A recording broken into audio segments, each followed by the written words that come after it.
What's up, Meta Nerds? This video's all about Alpha 17, a member of the Alpha class Advanced Recon Commandos, which were the first ARC troopers. Technically, the first were the Null class Advanced Recon Commandos, but the Kaminoans only ever cloned 12 of them, of which only 6 survived, and they were too unruly and not suitable for mass production, so they were given to the Mandalorian mercenary Cal Skirata in exchange for his continued service. Skirata was a member of the Khoi Val Dar, the 100 Mandalorians that were assembled by Jango Fett for the purpose of training clone troopers. The Kaminoans' second attempt was with the 100 clones of the Alpha class ARC troopers, and of this batch, they were most impressed with Alpha 17, realizing that this clone had the kind of thinking that could win wars in real battlefields. All of the Alphas had unaltered minds and enhanced muscle growth, so they were much more creative and capable on the battlefield. But Alpha 17 seemed to stand out even amongst these elite clones, drawing the personal attention of Jango Fett. The galaxy's greatest bounty hunter, ironically considering his demise, instructed the Alphas to always be obedient to the Jedi, but he also snuck in a strong conviction that they must destroy the cloning facility if it were to fall into the hands of the Separatists. The first time these elite troopers saw combat was when the CIS invaded Kamino in 21 BBY, when a panicked Lama Su realized that the ARC troopers had to be deployed before the droids overran the cloning facility. Alpha 17 joined Shaak Ti, Obi-Wan, and Anakin, but he horrified these Jedi when he rigged up explosives to the growth chamber, stating, "They grow up loyal to the Republic, or they don't grow up at all." Luckily for these unborn clones, Alpha 17 and the Jedi were able to repel the droid army before the need to resort to these drastic measures, and the detonation sequence was deactivated. Following this mission, Alpha 17 accompanied Anakin and Obi-Wan to the Gungan colony moon Dun, where they found hundreds of dead Gungans that had been strewn across the city.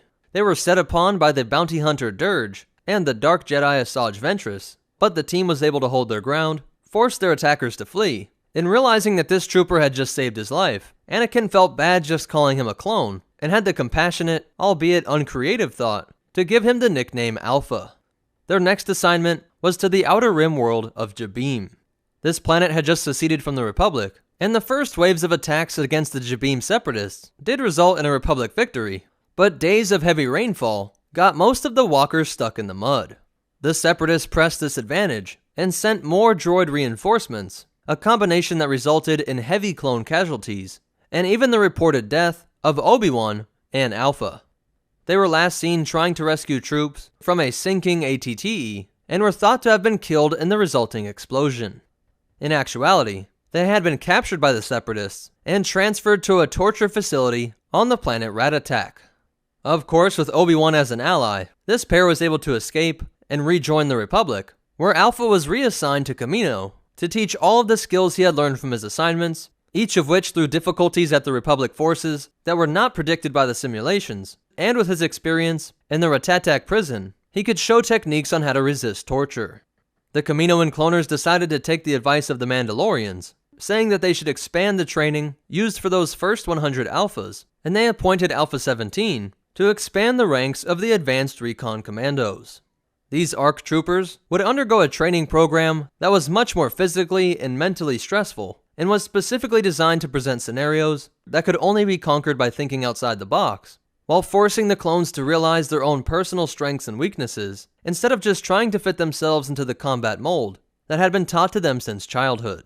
This program would force clones to develop their own personalities and start to think creatively on the battlefield, and so to recognize the change in the ARC troopers' psychology, Alpha had them take their own nicknames instead of using their numerical designations, remembering that Anakin had done the same for him.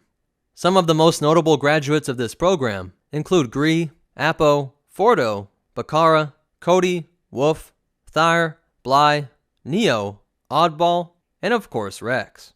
But sadly, it was not his destiny to enjoy retirement on his homeworld, as his last mission brought him out to the Outer Rim sieges with Bail Organa and Adi Gallia, and it was during the assault on Boz Pity that Grievous knocked him to the ground and drove a lightsaber through his abdomen, hitting his spine, and though Alpha survived, he feared he would never walk again.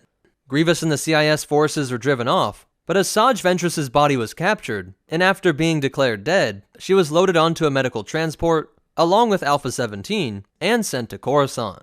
The Dark Jedi had merely slowed her bodily functions enough that she appeared dead, but she sprung to life and ordered the pilot to take her far away from the war.